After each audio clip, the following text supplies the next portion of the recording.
आना चाहेंगे टीजीटी पद नाम पर। पूर्व जयराम सरकार ने एलटी को और शास्त्री को टीजीटी पद नाम दिया था, लेकिन अब इसे वापस लिया जा सकता है, इस पर सोच विचार हो रहा है।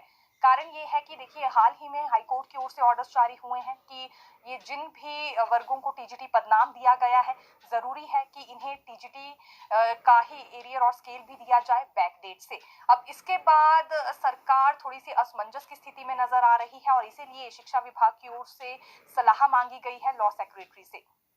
हालांकि दो विकल्पों के साथ यहाँ पर सलाह मांगी गई है।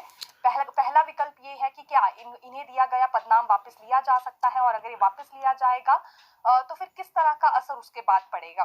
और दूसरा विकल्प जो यहाँ दिया जा रहा है विभाग की ओर से, यानी कि सलाह लेने के लिए जो दूसरा विकल्प है वो ये भी है कि जो जजमेंट आई है क्या इस पर चुनौती दी जा सकती है। यानी कि क्योंकि देखिए, सिंगल जज की ओर से ही अभी इस तरह का फैसला सुनाया गया था, तो अब इस पर चुनौती देने की बात भी हो रही है।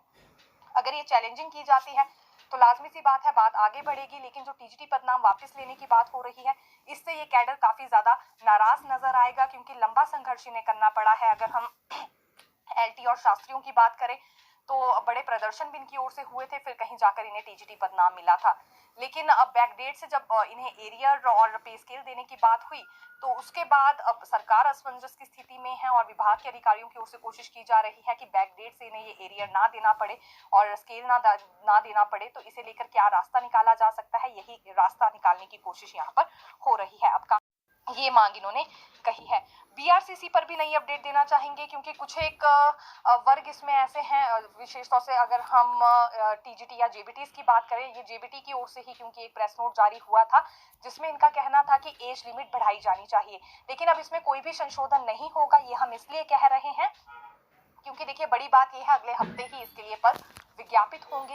ये शिक्षा सचिव राकेश कंवर की ओर से डायरेक्टर को डायरेक्शंस दे दी गई हैं कि पद विज्ञापित किए जाए। लगभग 141 शिक्षा खंडों में 282 बीआरसीसी नियुक्त किए जाएंगे और इनके लिए आवेदन भी समग्र शिक्षा के स्तर पर ही होंगे।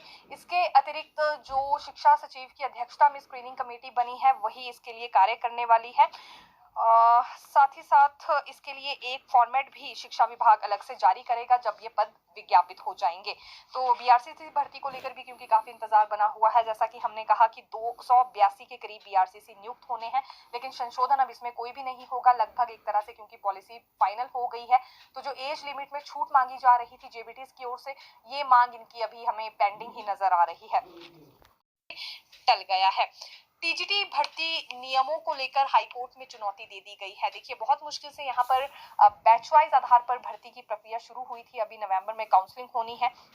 और इसी बीच यहाँ याचिकाकर्ता की ओर से ये आरोप लगाए जा रहे हैं कि जो भर्ती नियम तैयार हुए हैं वो एनसीटीई के अनुसार नहीं है, क्योंकि ये शिकायतकर्ता की ओर से कहा जा रहा है कि 2010 में जो एनसीटीई की अधिसूचना जारी हुई थी उसके मुताबिक ये पात्र है। ये जो अभ्यर्थी हैं बीए पास है और 2 साल का डीएलएड डिप्लोमा धारक भी है, लेकिन उसके बावजूद भी इसे इस भर्ती के लिए पात्र नहीं माना जा रहा है, जबकि एनसीटीई की अधिसूचना के अनुसार ये बिल्कुल पात्र है। और 2012 में राज्य सरकार की ओर से जो नियम जारी हुए थे वो अवैध है, क्योंकि वो एनसीटीई के अनुसार नहीं है।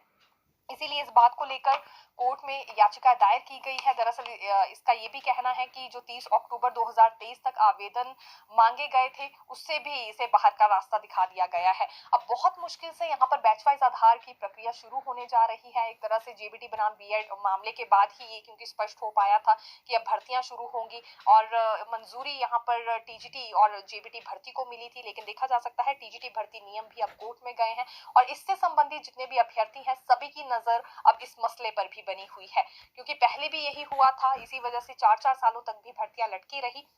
अब टीजीटी के केस में भी अगर ऐसा ही होता है तो एक बड़ी मुश्किल उन अभ्यर्थियों के लिए खड़ी हो सकती है जो कि इस भर्ती के इंतजार में है।